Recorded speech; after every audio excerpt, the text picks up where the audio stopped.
gente, meu nome é Larissa e sejam bem-vindos a mais um vídeo no meu canal.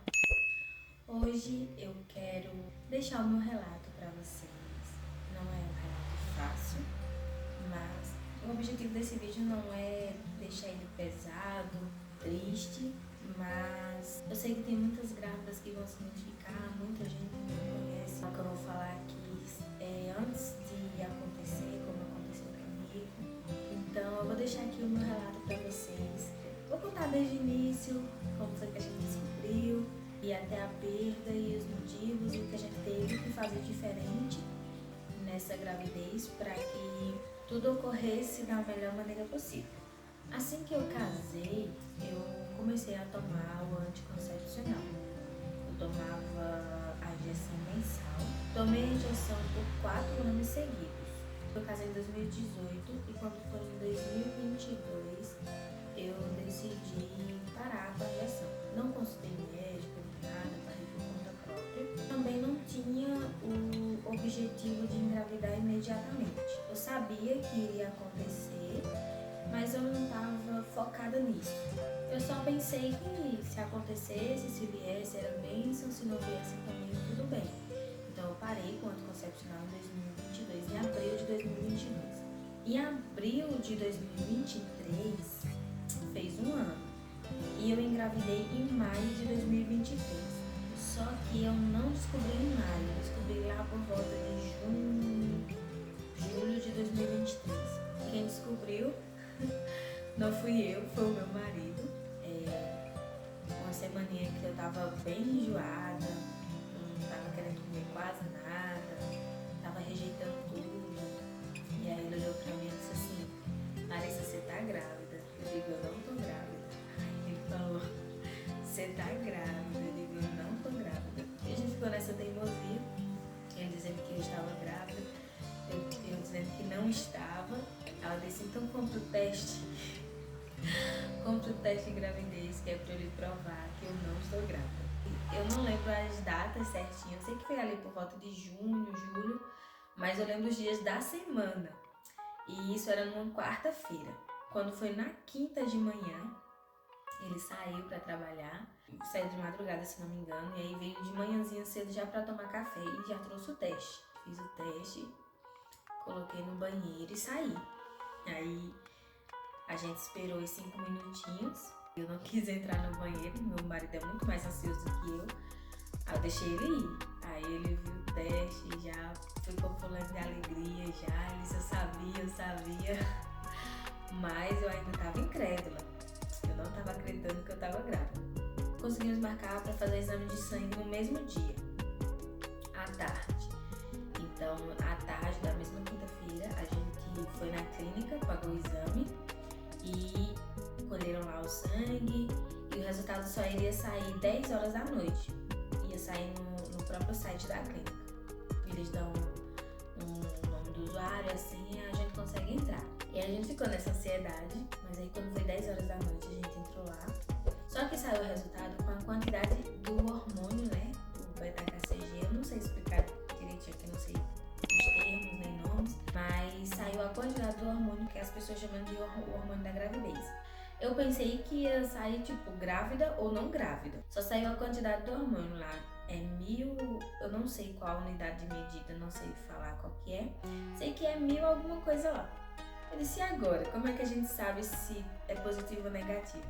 A gente foi no Dr. Google, né? No Dr. Google e pesquisamos lá. E a quantidade que já pode ser considerado que a pessoa está grávida é 5. 5, aí tem a unidade de medida que eu não sei falar pra vocês qual que é. E o meu tinha dado 1000. Então, tipo, gravidíssima. Na sexta-feira, meu esposo foi no posto, perguntou lá pra moça da recepção como é que fazia pra marcar o pré-natal. E aí ela já marcou pra segunda-feira. Aí passou o final de semana. Segunda-feira eu fui no meu primeiro pré-natal.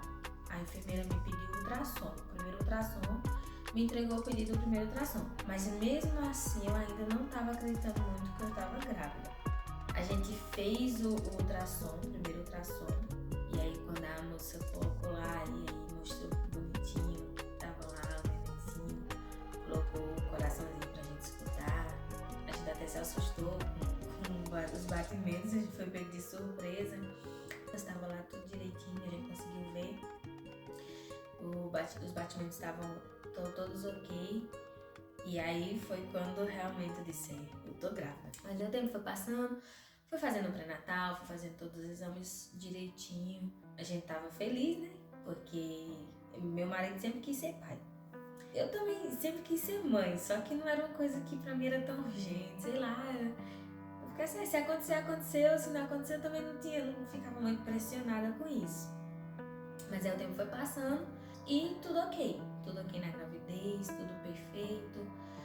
Os exames não tinham nenhuma alteração, tudo normal. Quando foi com quase 5 meses completo, começou a sair eu tenho um corrimento. Eu vou falar pra vocês as palavras assim, me desculpem, mas era o que era, um muco diferente, em grande quantidade.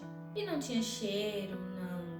Porque a gente, quando tá grávida, a gente sempre fica atento a qualquer coisa diferente, né, que acontece. Não tinha cheiro, parecia meio amarelado, mas não tava tanto. Tinha uma veinha que às vezes aparecia, como se fosse uma veinha bem fininha de pele, rosadinha. E eu não tava sentindo nada.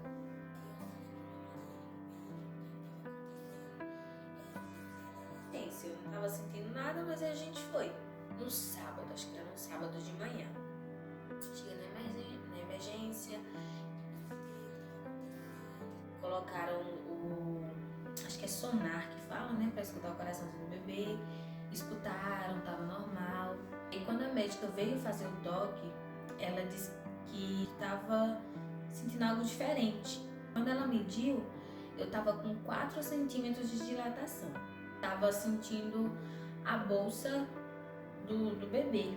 Foram fazer exames para saber o porquê que eu estava dilatando antes da hora.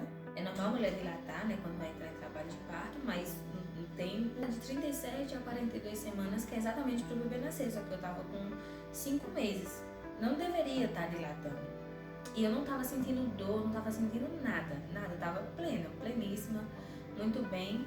Foram fazer os exames para saber, colheram um xixi, sangue novamente, saber se foi alguma infecção, porque infecção de urina, para muitas que não sabem, é perigoso na gravidez, pode causar um parto prematuro. E muitas outras infecções, né, foram investigar e tudo normal.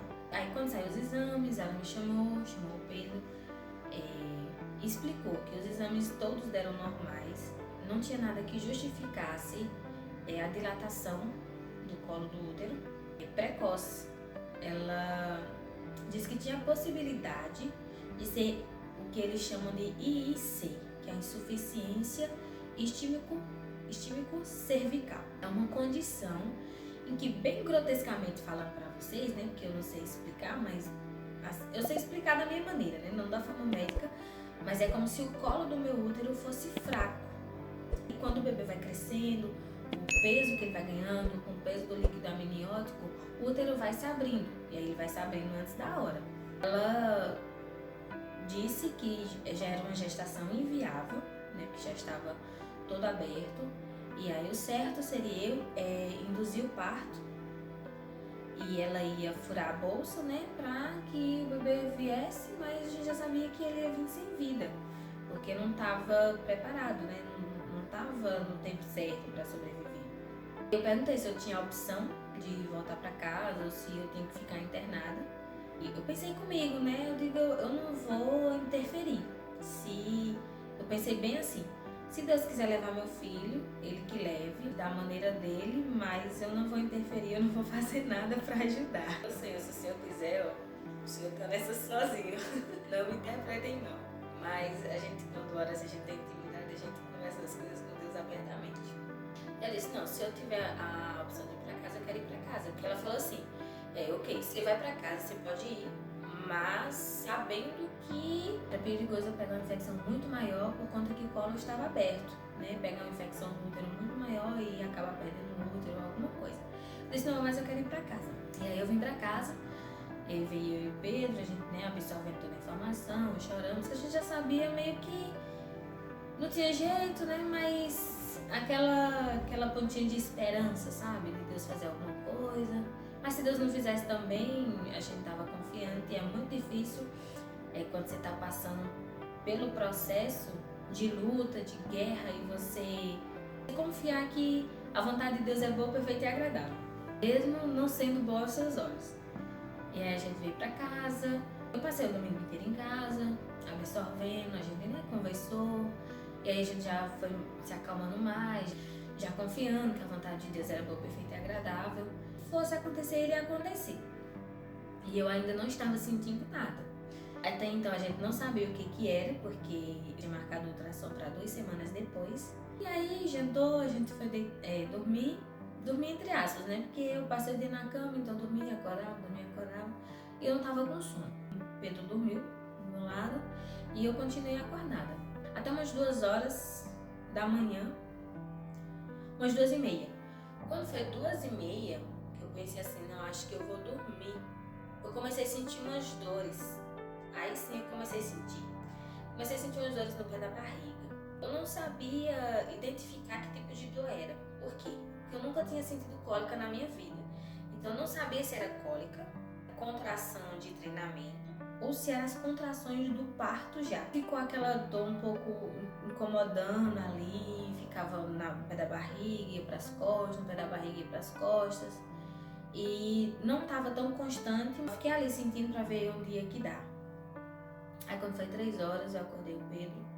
Eu falei que eu tava sentindo. Ela disse, vê se você consegue monitorar, né? Pra ver se tá constante, qual ritmo, qual tempo. Pra gente entender se seria a dor das contrações do parto. E aí ele foi contando, né? E aí eu fiquei sentindo essas dores de 3 horas da manhã até 6 horas da manhã. Quando foi 6 horas da manhã eu já tava bem cansada já, por não ter dormido, né? E tava sentindo dor. Aí as dores deram uma aliviada, deram uma diminuída e eu consegui dormir. Dormi de 6 horas da manhã a 8 horas da manhã. Meu marido não dormiu mais, ele ficou ali só na cama, observando se ele sentia dor, enfim. 8 horas da manhã eu acordei, né? Dormi 2 horinhas ali, acordei e já acordei começando a sentir elas novamente, só que um pouco mais fracas. Quando eu saí de lá no sábado, a moça disse que se eu sentisse qualquer coisa, qualquer dor, qualquer sangramento, era pra eu voltar imediatamente pro hospital. Só que eu passei o domingo inteiro em casa, não senti nada, comecei a sentir, né, da madrugada do domingo pra segunda. Aí quando foi às 8, 9 horas da manhã, a gente foi pro hospital. Aí cheguei lá, já tinha um histórico lá, bonitinho. Aí agora eu tava sentindo as dores. E aí já era outra médica, né, já era outro plantão. E a médica fez o toque novamente. Quando ela fez o toque novamente, ela falou que eu estava com 5 centímetros de dilatação e estava com bolsa rota. Eu não sei muito bem o que é bolsa rota, mas parece que era como se a bolsa já tivesse furada, estivesse vazando, ou a bolsa já estava no canal. Não sei explicar, mas se vocês dão um Google aí, vai conseguir saber o que é. Fizeram os exames novamente, né, pra ver se tinha alterado alguma coisa, se tinha alguma infecção, e me internaram. Fiquei lá no quarto com meu marido, né, na sala de pré-parto, e sentindo as dores, né, as dores voltando.